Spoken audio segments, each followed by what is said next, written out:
여러분들이 그냥 단순하게 성경 읽기 또 예배하고 나서 그 말씀들을 묵상하는 그 시간이 그냥 지나가는 시간이 아니고 주님의 그 청아한 음성, 우리의 영혼을 깨우고 여러분들이 우리의 삶을 다시금 새롭게 시작하게 하는 하나님의 최고의 음성 듣는 그런 시간이 되길 바랍니다.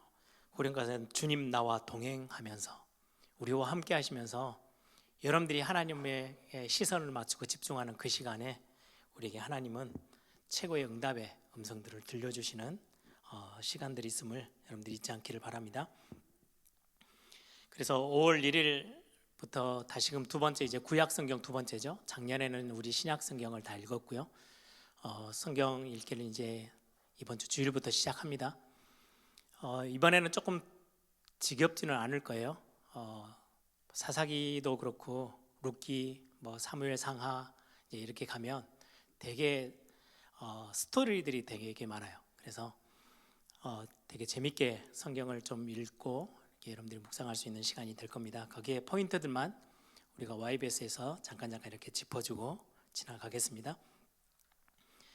제가 교회 사역을 하면서 막 강요하고 이거 반드시 해야 된다 막 이렇게 하는 사역들은 거의 잘 안 씁니다. 왜냐하면 저도 잘 못하는데 제가 목사라고 막 교회 뭔가를 위해서 막 여러분들을 끌어당기고 막 밀어붙이고 하는 거는 잘 못합니다. 그런데 성경 읽기만은 여러분들에게 굉장히 도움이 되어지고 우리 신앙생활 자체 큰 힘이 되어지는 부분이기 때문에 여러분들 성경 읽기는 조금 마음을 강하게 먹고 한번 도전해 보시는 그런 꼭 축복이 있기를 소망합니다. 우리 오늘 룻기와 사무엘상하를 같이 연결하면 좋은데 사무엘상 쪽을 먼저 같이 함께 나눠 보려고 합니다.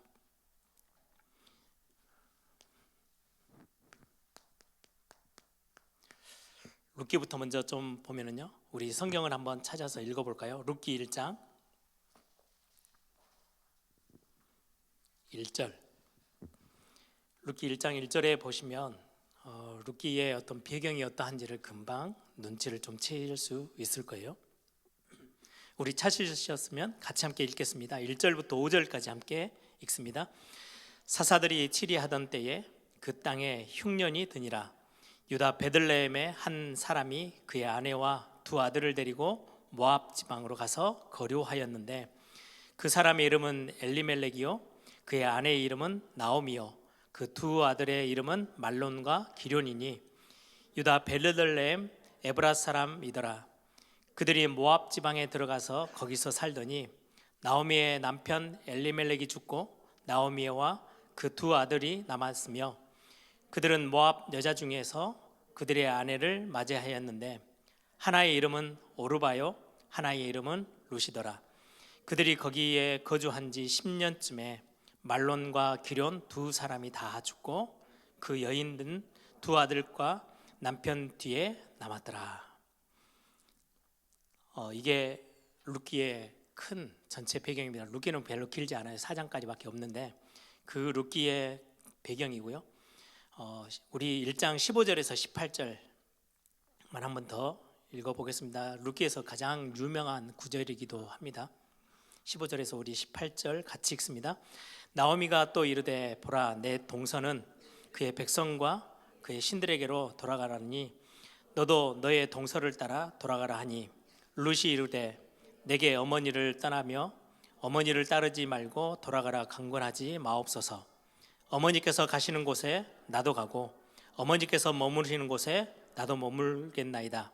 어머니의 백성이 나의 백성이 되고 어머니의 하나님이 나의 하나님이 되시리니 어머니께서 죽으시는 곳에서 나도 죽고 거기에 묻힐 것이라. 만일 내가 죽은 일 외에 어머니를 떠나면 하나님께서 내게 벌을 내리시고 더 내리시기를 원하나이다 하는지라. 나오미가 룻이 자기와 함께 가기로 굳게 결심한 것을 보고 그에게 말하기를 그치니라. 아멘. 룻은 이방 여인이죠. 모압 사람이에요. 오늘 룻기를 보면서 간단하게 배경을 먼저 보고요. 내용들을 간단히 좀 살펴보겠습니다. 배경에 여러분들이 1장 1절부터 읽었던 것처럼 1장 1절에 그렇게 돼 있죠. 사사들이 치리하던 때에 그러면 지금 사사기를 이어지는 내용이에요. 그래서 제가 룻기와 사무엘상을 같이 연결을 했는데요. 사사기를 시작할 때는 제일 사사기 1장 1절에 뭐라고 딱 시작이 되냐니까요. 여호수아가 죽던 해, 죽고 난 후에 여호수아가 죽고 났어요. 그러면 성경에서 이제 그렇게 표현할 때는 앞의 시대가 끝났다는 말이에요. 여호수아와 함께했던 시대가 끝나고 새로운 시대가 이제 벌어지는 거예요. 그게 사사시대예요. 네, 룻기를 사사기 다음에 있는 룻기는 그런 문구가 없죠. 그리고는 사무엘상으로 가도 그 문구가 따로 없어요. 네, 사무엘하를 딱 지나가면 사울이 죽은 후에, 그럼 이제 사울의 시대가 끝이 나고요. 다윗 중심으로 새로운 하나님 우리에게 주시는 굉장히 중요한 또 메시지가 담겨져 있는 새로운 시대가 찾아오는 게 사무엘하예요. 그러면 사사기, 룻기, 사무엘상까지는 한 시대로 쭉 연결이 되죠. 그게 뭐냐니까 사사시대예요. 그러면 지난주에 같이 말씀 나눴던 사사시대의 그 흐름이 룻기에도 같이 있고, 그리고는 사무엘상에도 같이 연결이 되고 있는 거죠. 그래서 사사기 내용을 더듬어서 완전 하나님이 왕으로 계셔서 출애굽부터 시작해서 쭉 하나님이 같이 인도해 주시고 함께 해 주시고 필요할 때 응답해 주시고 축복해 주셨던 그 하나님이 다스리시는 참된 왕이셨는데, 이스라엘 백성들이 어느 날 우리는 왕이 없어, 그래서 자기의 소견대로 막 행동해요. 자기 뜻대로, 자기들이 원하는 대로. 그리고는 우상숭배로 막 쫓아가죠. 그러면서 거의 350년 가까이의 사사시대를 맞이합니다. 그 사사시대의 후반부에 룻이라는 여인이 나오미와 함께 등장하는 거예요. 그래서 사사시대 안에 있는 내용이 룻기의 내용이고요. 그리고는 사사시대 거의 끝, 12사사를 끝으로 하고 13번째죠. 사사기도 하고 제사장이기도 하고 중요한 하나님의 말씀을 전달하는 그 당시에 선지자의 역할도 감당했던 사람이 사무엘입니다. 그래서 거의 왕, 선지자, 제사장의 그 역할들을 거의 한 사람이 다 심부름했던 마지막 사람이 사무엘이에요. 그래서 사무엘은 마지막 사사라고도 불려요. 그래서 사사 시대의 끝이 사무엘로 인하여서 끝이 나고, 사무엘이 왕 사울을 세우고, 이 사울이 이제는 하나님 앞에서 그렇게 크게 인정받지 못하고 버림받으면서 죽고 난 다음에 이제 사사 시대가 완전히 끝이 나고 왕정 시대, 이제 왕이 이제 세워지는 그 시대에 본격적으로 진입하는 내용이 오늘 룻기와 사무엘상 이렇게 진행이 되어집니다. 룻기는 누가 썼냐? 여러 이렇게 전승에는 전설에 이렇게 쭉 이렇게 기록되어 있는 사무엘이 썼다라는 사람도 있고요. 근데 정확하게 성경에 딱 이렇게 증거가 있지 않아요. 대충 분위기상 사무엘이 썼을 거다 이렇게 하고 있는데, 작자는 누가 썼는지 정확하게 밝히고 있지 않기 때문에 우리가 이렇게 밀어붙일 필요는 없죠. 기록은 사사시대로부터 시작해서 다윗 시대까지 쭉 연결되어져서 그림이 있는 그 속에 기록되어져 있습니다. 특히 룻기는 히브리 성경,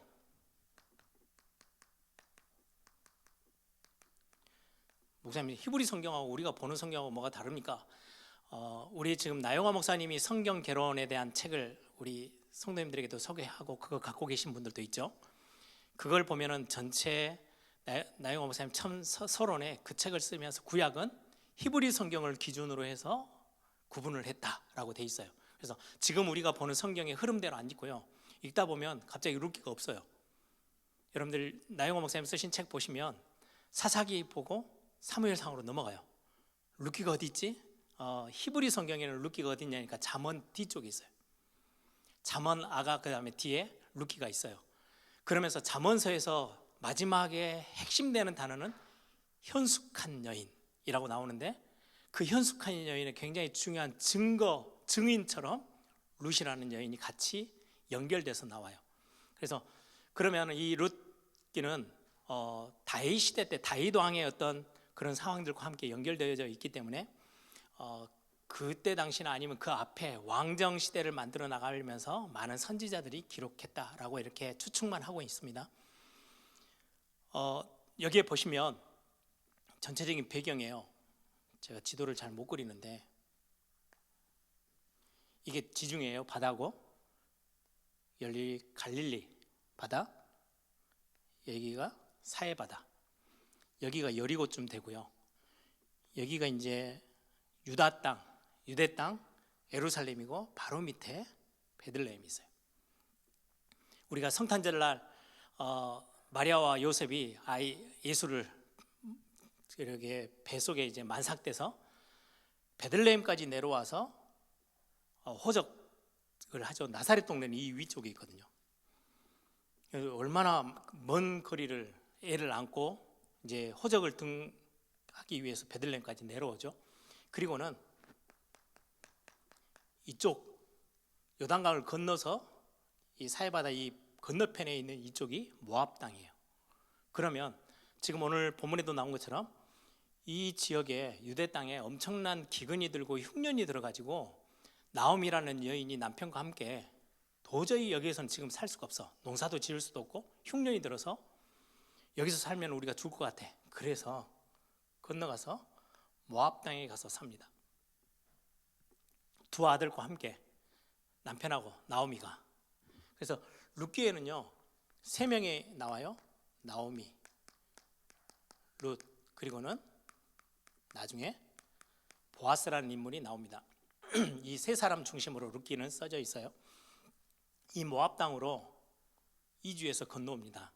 그러면서 룻기는 시작이 되어져요. 그리고는 여기에서 살다가 나오미의 남편이 죽어요. 그리고 아들 어린 둘만 남겨놓고 그 아이들이 이제 커서 나중에 모압 땅에 있는 여자 2명을 아내로 삼아서 결혼을 해요. 아내로 맞아서 결혼하고 나서 얼마 되지 않아서 자식도 없는데 남편들이 죽어버려요. 그 나오미의 2 아들이 죽어요. 그래서 여기에 보면 저 모압 여인 오르바, 모압 여인 룻, 이 2 여인만 남아 이제 과부가 된 거죠. 남편들이 일찍 죽어버렸어요. 그때 나오미가 야, 내가 여기까지 와서 잘 살아보려고 왔는데 안 되네. 이제 너희들 남편들, 내 아들들 둘도 다 죽어버렸으니까 이제는 니하고 나하고 남남 아니냐. 그래서 너희들이 섬기는 신, 너희들이 살고 싶은 땅, 네 고향 땅으로 가든 어디든 가라, 떠나라 했더니 오르바라는 사람은, 며느리는요 갔어요. 근데 룻은 오늘 아까 읽었던 15절부터 당신의 하나님이 나의 하나님이고 당신의 나라가 나의 나라고 당신이 죽기 전에는 당신을 떠나지 않을 겁니다 라고 하면서 룻이 나오미를 따라가기로 작정을 합니다. 그리고는 여기에서 다시금 베들레헴으로 돌아옵니다. 그러면서 이제 내용들이 진행되어지는 게 룻기의 내용이거든요. 그래서 전체적인 어떤 그림을 여러분들이 좀 알고 계시면 훨씬 성경을 이해하기가 쉽죠. 그리고는 이 룻기는 보리 농사, 보리 추수하는 거, 그리고는 밀 추수할 때를 배경으로 하고 쓰여진 성경책이에요. 그러다 보니까 이 룻기는 성경으로 이제 구약 성경으로 딱 포함되어지고 나서 후대에 있는 많은 유대인들이 이 룻기는 77절이라고도 하죠. 절기. 신약 성경으로 오면 오순절이라고도 해요. 맥추절. 다 같은 단어죠. 오순절, 77절, 맥추절이라고 하는 그 절기에 함께 자녀들과 다 모여서 또 회당에 모여서 룻기를 읽으면서 그 절기를 보내요. 그래서 제가 이번에 룻기 이렇게 준비를 하면서 우리 지금 현대교회, 우리 개혁교회 안에서는 맥주감사주일을 지키는데 7월 첫 주가 항상 맥주감사주일이에요. 그래서 7월 첫 주에는 내가 룻기를 가지고 설교를 좀 해야 되겠다. 뭐 구약의 전통에 있는 많은 유대인들은 오순절, 77절, 뭐 맥주절 날 룻기를 쭉 읽으면서 하나님 앞에 기도 제목도 아뢰고 중요한 하나님의 음성도 듣고 이렇게 했던 전통이 있었던 것처럼 이번 맥주 감사 주일 때는 룻기를 가지고, 왜 우리 성도님들이 이번에 성경 얘기를 쭉 하면서 룻기를 읽을 거니까 배경도 알고 흐름도 알고 있어서 한번 같이 말씀을 나눠봐야 되겠다, 이렇게 생각을 좀 했습니다. 이런 어떤 전통들이 있어요. 간단하게 내용을 좀 보시면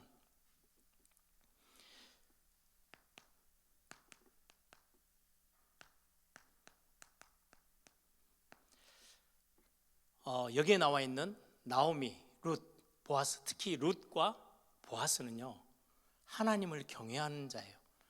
지금 배경을 잊지 마세요. 사사시대예요. 완전 우상으로 뒤덮여 있고 왕이 없으므로 자기의 소견대로 행했던 그 시대, 단 한 명도 하나님 앞에서 제대로 살아가지 않고 있었던, 그래서 엄청난 재앙 가운데 있었던 시대 안에, 희한하죠, 똑같은 시대인데 오늘 룻기에는요 부정적인 이야기가 거의 없어요. 하나님을 정말로 경외하고, 경외한단 말은 사람보다 하나님을 더 두려워할 줄 알고 하나님을 우선순위로 두고 예배가 무엇인지를 알고 하나님을 본격적으로 예배했던 사람들을 보고 경외한다. 저는 저희 아버지 목사님을 통해서 제가 제일 강력하게 저에게 도전했던 단어가 이 부분이에요. 하나님을 경외하는 거. 아, 저런 모습이 하나님을 진짜로 경외하는 모습이구나. 그런데 참 그 삶을 본받아서 사는 건 참 쉽지는 않더라고요. 그럼에도 불구하고 하나님을 경외하는 게 얼마나 힘이고 하나님을 경외하는 게 얼마나 중요한지를 저는 알고 있습니다. 오늘 룻기에도 보면 하나님을 경외하는 자의 이름들이 기록되어져 있어요. 그렇게 사사시대 때 멸망의 시대인데 보아스를 봐도 그랬고 룻도 그래요. 이방 여인인데 하나님의 은혜를 구하고, 어머니의 하나님이 나의 하나님이고 어머니가 유대 백성이 되면 나도 거기 가서, 왜요? 자기가 나옴이라는 여자가 자기 남편하고 같이 이방 땅 모압 땅에 가서 살았잖아요. 그랬을 때 이방 사람으로 가서 다른 민족 사람이 그 땅에 들어가서 살면서 버티는 게 얼마나 힘들었는지 알겠잖아요. 경험해 봤어요. 이제 남편이랑 다 죽고 이제 나 고향 땅으로 와야지 하고 돌아오는데, 이 미이방 여자가 돌아왔을 때 얼마나 많은 손가락질과 많은 대우를 받지 못하는 삶이 있을 걸 뻔히 아는데, 그래서 그냥 떠나보내. 너 이제 너희 고향 땅에 있어 라고 하는데 룻이 끝까지 따라온다 하죠. 그런 어떤 배경 속에 오늘 내용에서 가장 중요한 부분, 저는 이거라고 생각해요. 하나님을 경외하는 사람. 여러분, 예를 들어서 노아,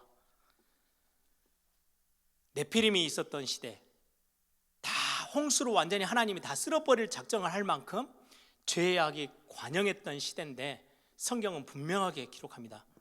창세기 6장 8절에 그러나 노아는 여호와께 은혜를 입었더라. 성경의 역사, 하나님의 역사의 흐름은, 하나님의 응답의 흐름은 누구를 통해서 되어지니까 온 우주가 싹 다 죄악으로 막 치달아 가는데 한 사람은 딱 거기 반대편에 서 있는 거예요. 하나님을 경외하는 자로. 하나님은 역사의 흐름을요 그에게 다 맡기셨어요. 이방 여인 룻인데 그때 당시만 해도 유대 백성들이 이방 사람들 생각하는 것은 완전히 인간 취급도 안 했던 시대예요. 그런데 이 이방 여인 룻, 하나님을 경외하는 자로서요 어머니에게 슬쩍슬쩍 들었겠죠. 하나님에 대해서, 이스라엘 백성들이 섬기는 하나님, 그 광야 땅에서 출애굽할 때의 역사들, 가나안을 정복하면서 있었던 많은 일들을 보고 듣고, 그러면서 본인은 나는 하나님 앞에 그 하나님을 나의 하나님으로 삼고 내가 살아야지 라고 했던 사람이 룻이에요. 노아는 여호와께 은혜를 입었더라. 그래서 노아 중심으로 하나님은 역사를, 새 역사를 시작하셨죠. 오늘 본문에도 보면 룻 나와요. 여기에 또 보아스라는 사람이 나와요. 나중에 하나 더 뒤에 보아스라는 남자, 이 사람은 조금 한 번 더 살펴보겠습니다. 그리고는 나중에 사무엘 상에 나오는 엘가나, 한나의 남편이죠. 이때도 똑같이 사사시대예요. 주변은 싹 다 사람 중심이고 자기의 뜻대로, 하나님 뜻과는 아무 상관없이, 그래가지고 엄청난 재앙을 당하고 계속해서 멸망으로 가고 있는 그 사사시대 한복판에서 엘가나는, 나중에 사무엘상을 읽어보시면요 해년마다 매년 절기가 되어지면, 그때 절기는 많은 학자들은 초막절, 장막절이라고 하는, 그때 자녀와 가족들을 다 데리고, 그때는 화목제물을 드리는 거거든요. 하나님이 우리를 여기까지 인도하셨고 축복하셨어 라고 해서 화목제물 드리고 제사장과 주변에 있는 사람들과 다 음식을 나눠 먹고 하는 그런, 엘가나는 매년 초막절 때마다 가족들을 다 데리고 예배하는 것을 잊지 않고 갔던 굉장히 신실했던 사람. 한나는 아들이 없어서 굉장히 슬픈 여인이었지만 이름 자체가요, 한나라는 이름은 히브리어는 뜻이 다 있어요. 옛날 여러분들 영화 보시면 미국의 그 인디안들은 이름이 굉장히 중요하죠. 이름에다 모든 뜻을 가지고 그 사람 이름을 다 정해요. 엄마가 막 고생하면서 애를 낳았다든지 고생이 뭐 이렇게 이름을 붙이듯이 히브리 사람들도 마찬가지예요. 이름에는 굉장히 의미가 좋아요. 중요해요. 한나라는 이름은요, 은혜를 입은 자, 하나님께 은혜를 입은 자라는 의미예요. 엘가나라는 이 사람도 사사시대인데 한 번도 빠짐없이 매년 성전에 올라가서, 성소에 올라가서 하나님 앞에 예배했던 사람. 그리고는 어떻게 보면 무시당할 수 있는 아들이 없어서 많은 사람들한테 손가락질 받고 비천하다고 욕을 먹고 있는 아내지만 끝까지 사랑하고 끝까지 챙겼던 남자가 엘가나라는 남자이죠. 우리가 성경을 통해서도 우리가 확인하게 될 겁니다. 이런 어떤 하나님을 경외하는 사람, 이게 사무엘 상하고도 연결이 됩니다. 또 하나, 여기에 주인공으로 나오는 룻과 특히 보아스는 사실은 그리스도를 예표하는 사람이기도 합니다. 성경에 툭툭 하나씩 이렇게 굉장히 하나님 앞에서 하나님을 경외하고 하나님 앞에서 믿음 있고 신실한 사람들을 들어서 그리스도를 설명하는데 하나님은 쓰셨거든요. 다윗도 그리스도를 설명하는데 인간이기 때문에 그 영향이 미치지는 못해요. 그럼에도 불구하고 그리스도를 보여주는 데 있어서는 굉장히 중요한 인물로, 보아스도 거기에 한 인물 중에 하나죠. 여러분, 우리 성경을 한번 볼까요? 레위기 19장 9절 같이 한번 찾아보겠습니다. 레위기 19장 9절 10절 제가 읽습니다. 너희가 너희의 땅에서 곡식을 거둘 때에 너희 밭 모퉁이까지 다 거두지 말고 내 떨어진 이삭도 줍지 말며 내 포도원의 열매를 다 따지 말며 내 포도원에 떨어진 열매도 줍지 말고 가난한 사람과 거류민들을 위하여 버려두라. 나는 너희의 하나님 여호와니라. 아멘. 이게 레위기서에 하나님이 주신 율법인데요, 율법은 사람을 이렇게 꽉 졸라매가지고 숨막혀서 죽게 만드는 게 율법이 아니고요, 살리는 게 율법이에요. 그 광야 땅에서 나중에 가나안 땅에 들어갔을 때 하나님이 이스라엘 하나님의 백성들에게 하신 율법이 뭐냐, 너희가 굉장히 부한 사람이에요. 많은 걸 가지고 있고 땅도 가지고 있고 많은 일꾼들을 통해서 농사를 지어요. 그런데 성경에는 굉장히 중요한 인물들이 있어요. 나그네, 고아, 과부.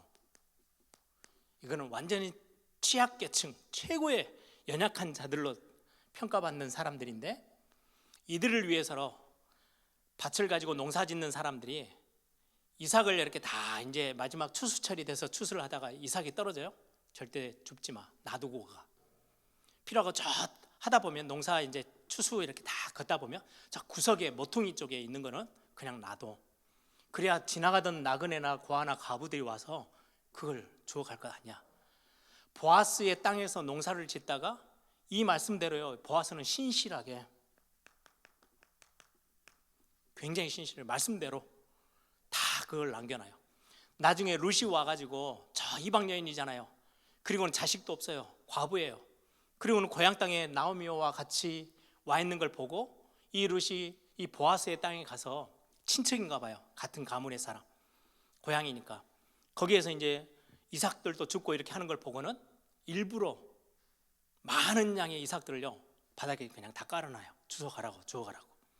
나중에 보아스가 남겨둔 그것들을 이제 룻이 다 걷어들이는데요, 한 에바, 여러분 한 어느 정도 될까요? 꽤 큰 바구니에 들어갈 만큼, 주머니에 들어갈 만큼의 양을, 그래서 시어머니와 함께 먹을 수 있을 만큼 충분한 곡식을 남겨주기도 해요. 이게 이제 보아스가 했던 역할들이죠. 그래서 나그네와 고아와 과부를 돌아보라고 성경은 그들을 위해서 농사거를 다 모아지 마, 남겨놔 라고 했던 거. 저는 이런 부분도 교회가 해야 될 숙제라고 저는 생각을 하거든요. 교회는 이제 많은 사람들이 모이다 보니까 굉장히 법도 중요해요. 교회가 이렇게 뭔가 틀을 딱 잡는 거, 그리고는 이게 형평성을 위해서 딱 자를 이렇게 룰을 정하는 것도 굉장히 교회에선 필요해요. 그런데 꼭 생각해야 될 부분이 이 부분이에요. 교회 안에서 그 어떤 틀에 꼭 들어가지 못하는 내용들이 있어요. 그 사람들 위해서는요 굉장히 품이 커야 돼요. 그 여유 있어야 돼요. 그게 교회가 사람을 살리는 굉장히 중요한 역할을 해요. 교회가 딱 어느 정도로 룰을 딱 선을 그어놓고 여기에 들어오냐 안 들어오냐 이걸 따지는 것도 필요하지만, 왜요? 교회가 커가면 커갈수록 그런 룰이 정말 필요하거든요. 아무렇게나 그냥 막 행정이 그렇게 돌아가면 형평성이 떨어지기 때문에 욕을 먹게 돼요. 그런데 그럼에도 불구하고 성경의 원리는 이 부분들을 놓치지 말라는 거예요. 그러니까 보아스는 그걸 잘 지켰죠. 그래서 룻을 굉장히 챙겨요. 굉장히 하나님 앞에서의 신실함을 가지고 있었죠. 세 번째는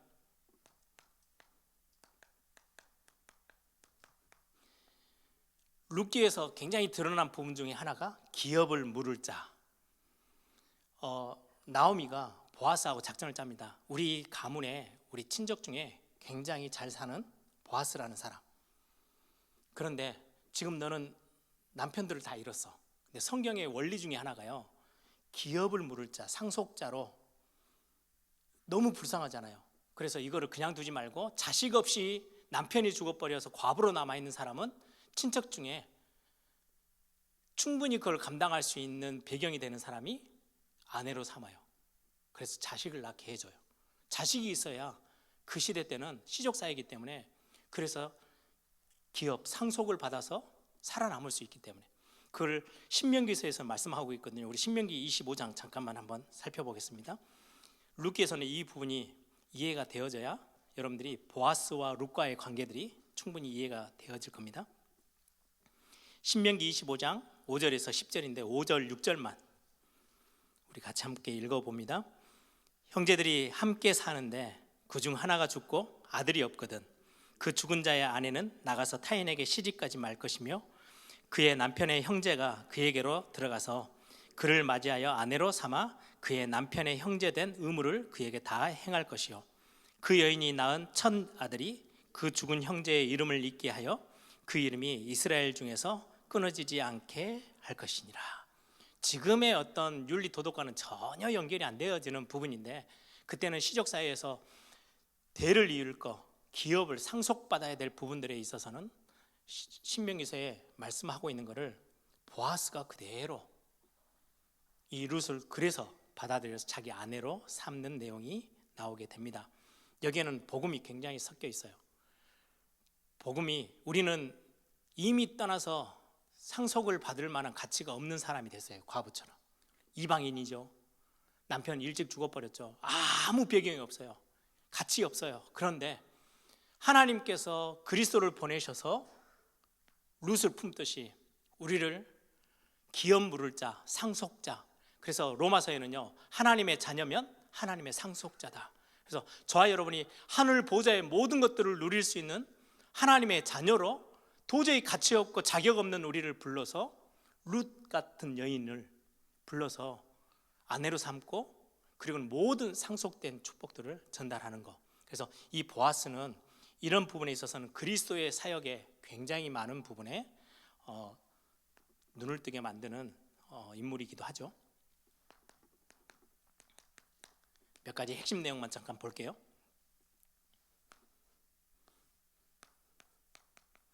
기근이 들었어요. 처음 시작은 기근 흉년으로 시작했어요. 그런데 마지막은 엄청난 결혼하고 막 자녀를 낳고 엄청난 행복과 풍성함, 기쁨으로. 여기는 장례식으로 시작했는데 이런 결혼식으로 끝을 마무리를 합니다. 룻기는. 그래서 딱 두 개가 비교가 되어져요. 다 잃어버렸어요. 그런데 끝으로 가서는요, 다 회복해요. 룻이라는 여인과 나오미가 다 잃어버렸는데 뒤에 가서는 다 회복하게 되죠. 복음의 성격입니다. 아무것도 얻을 수 없는 완전히 멸망 속에 있는 우리에게 하나님은 최고의 복음의 소망을 우리에게 주시고요, 다 끝났다라고 생각했는데 우리에게 다시금 시작할 수 있는 회복을 주십니다. 이방인이었던 룻을 언약의 백성으로 마무리가 되어지는 게 룻기입니다. 소망 없는 여인이었어요.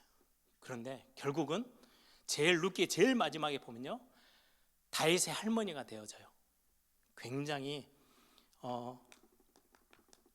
그리스도의 혈통, 마태복음에 가면은 다윗의 자손 예수 그리스도의 세계라 이렇게 되죠.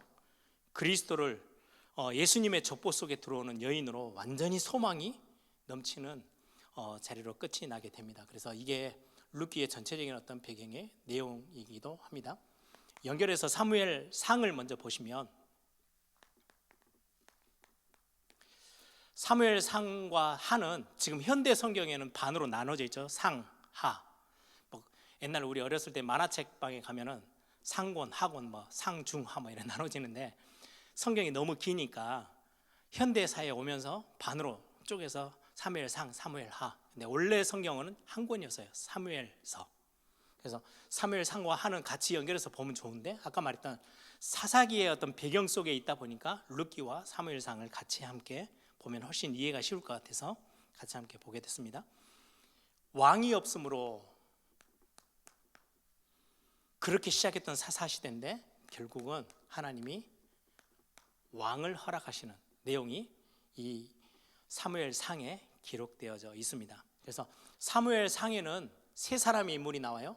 사무엘, 사울, 첫 번째 왕이죠. 그러나 하나님 앞에 결국은 버림받고요.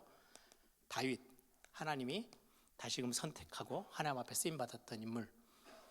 그래서 본격적으로 사무엘과 사울이 많은 내용이 나오고, 왕이 되기 전 그 배경을 이제 하나하나 하나님이 만들어 나가시는 내용이, 다윗에 대한 내용이 기록되어져 있는 게 사무엘 상입니다. 이건 누가 지었나? 많은 사람들은 사무엘이 지었다라고 하는데요, 일부분은 사무엘이 쓴 것 같아요. 근데 뒷부분에 사무엘의 죽음과, 그리고는 사무엘 하 쪽에 나왔을 때 사무엘 하는 거의 사무엘도 이미 죽고 사울도 죽고 다윗의 중심으로 쓰여졌거든요. 그래서 어떤 많은 학자들은 선지자 나단, 아니면 갓 선지자가, 나단과 갓 선지자는 다윗에게 잘못할 때마다 찾아와서 또 필요할 때마다 하나님의 말씀을 전달해 줬던 선지자이기도 하죠. 그 선지자들이 써놓은 글들을 활용해서 나중에 선지학교, 사무엘 이후에 선지학교가 두 군데에서 나와요. 성경에 선지생도들을, 하나님의 제자들을, 백성들을 다 모아가지고 사역들이 진행되도록, 미스바 운동이 이후에 사무엘이 말씀이 끊어지지 않게 하기 위해서 선지학교를 만들어요. 그리고 나중에 저 엘리야와 엘리사 시대 때 선지학교를 만들어. 이 두 가지가 선지학교였던 배경인데, 그래서 요즘도 신학교를 보고 선지학교, 선지동상 이렇게 단어를 쓰기도 합니다. 아무튼 사무엘의 그 세워져 있던 선지학교 중심으로 그 사람들이 사무엘 상하서를 기록했을 거다, 이런 내용들이 좀 있습니다. 간단하게 내용을 좀 살펴보시면 1장부터 7장 주로 사무엘에 대한 이야기예요. 그리고는 8장부터 15장, 그리고 16장부터 31장, 여기는 사무엘에 대한 이야기, 여기는 사무엘과 사울에 대한 이야기, 마지막 16장부터 31장은요 사울과 다윗에 대한 이야기로 진행이 어느 정도 되어집니다. 여러분들 이제 성경을 읽어보시면 알다시피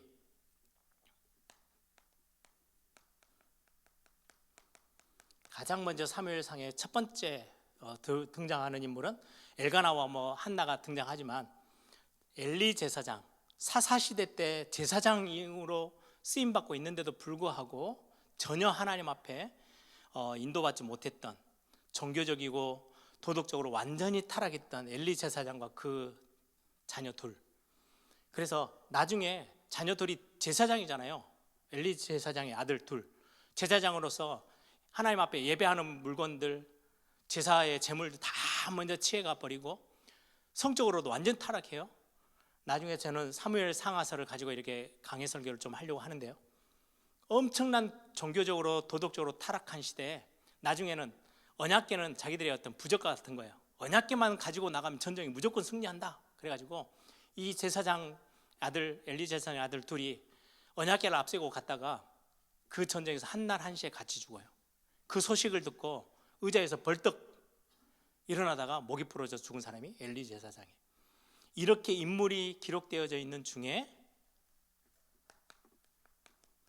한나의 찬양이 나옵니다. 여러분들 잘 아시죠? 한나의 찬양 2절, 저 2장에 죽이기도 하시고 살리기도 하시고 음부에 내리기도 하시고 올리기도 하시고 부하게도 하시고 가난하게도 하시는, 결국은 참 왕. 이 나라에 지금 사사시대 때 왕이 없어서라고 하는데 한나의 기도와 한나의 찬양에는요, 왕을 높여드려요. 메시아 대신 그리스도를 높여드리는 찬양으로 시작을 합니다. 굉장히 차이가 있는 거죠. 그래서 1장부터 7장의 핵심은 하나님을 의지하는 거. 얼마만큼 하나님을 의지하냐. 엘리의 제사장과 그 가문은 하나님과 전혀 상관없는 삶을 살았고 자기의 의도대로 살았지만 딱 사사시대 그대로. 그런데 한나와 사무엘은 철저히 하나님을 의지해요. 하나님이 아니면 나는 죽습니다. 하나님이 아니면 나에게 아들을 주실 수 있는 분이 없습니다. 죽이기도 하고 살리기도 하고 부하게도 하고 가난하게도 하시는 분이, 올리기도 하고 내리기도 하시는 분은 하나님밖에 없습니다. 나는 철저히 하나님만 의지하겠습니다 라고 했던 게 한나예요. 이 한나를 중심으로 사무엘을 하나님이 주셔서 그 이 시대가 어떤 것을 하나님이 원하시는지를 우리에게 보여주고 있는 게 사무엘상의 첫 번째 내용입니다. 두 번째는 사무엘과 사울이 나오는데요, 결국은 왕을 원했던 이스라엘 백성들, 우리가 왕이 없어서 이렇게 어렵지 않냐, 왕을 주십시오 그랬더니 하나님이 왕을 세워주세요. 그게 사울입니다. 그런데 사울이 아말렉과의 전쟁에서 승리를 딱 하고 나서요, 굉장히 이제 우쭐해진 거예요. 교만해졌어요. 그때부터는 제사장도 무시하고 자기가 뭔가를 다 하려고 하나님보다 더 앞서 나가기 시작하면서 철저히 교만함 속에 빠져들죠. 결국 하나님께 버림을 받게 됩니다.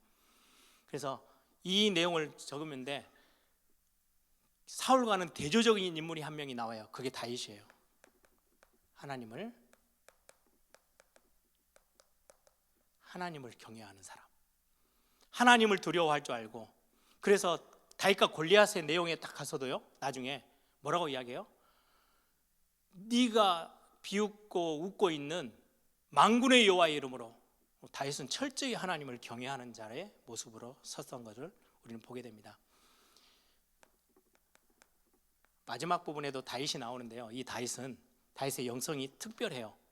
하나님을 경외하는 게 우선이었어요. 그게 무슨 말이냐, 다윗이 자기를 죽이려고 10년 넘게 쫓아다녔잖아요. 자기는 다윗을 죽일 수 있는 현장이 몇 번 있었어요. 그런데 손을 대지 않아요. 그리고 사무엘 하로 딱 넘어가서 첫 장에는요, 사울이 죽었다는 소식을 듣고요, 슬피 웁니다. 진짜 웁니다. 왜요? 하나님이 세우셨는데, 사울이라는 왕은 하나님이 세우셔서, 그래서 하나님만이 하실 수 있지 내가 건드리는 건 아니야. 철저히 하나님을 경외하고 하나님을 두려워하고 하나님을 예배하는 자로 섰던 사람이, 실수도 많았지만 철저히 사무엘상에서는 이게 비밀 중에 비밀입니다. 거기를 대변하는 성경 구절이 하나 있어요. 우리 사무엘상 2장 한번 같이 보고 마치겠습니다. 사무엘상을 한번 찾아보실래요? 한나의 기도. 우리 6절부터 10절까지 한번 같이 좀 빠른 속도로 읽어보겠습니다. 여호와는 죽이기도 하시고 살리기도 하시며 수월에 내리기도 하시고 거기서 올리기도 하시는도다. 여호와는 가난하게도 하시고 부하게도 하시며 낮추기도 하시고 높이기도 하시는도다. 가난한 자를 진토에서 일으키시며 빈궁한 자를 거름더미에서 올리사 귀족들과 함께 앉게 하시며 영광의 자리를 차지하게 하시는도다. 땅의 기둥들은 여호와의 것이라 여호와께서 세계를 그것들 위에 세우셨도다. 그가 그의 거룩한 자들의 발을 지키실 것이요 악인들을 흑암 중에서 잠잠하게 하시리니 힘으로는 이길 사람이 없음이로다. 여호와를 대적하는 자는 산산이 깨어질 것이라 하늘에서 우레로 그들을 치시리로다. 여호와께서 땅끝까지 심판을 내리시고 자기 왕에게 힘을 주시며 자기의 기름 부음 받은 자의 뿔을 높이시리로다. 그리스도의 어떤 영광까지 드러내는 고백이기도 하죠. 2장 30절입니다. 어떻게 보면 사무엘상 하의 핵심 구절이기도 합니다.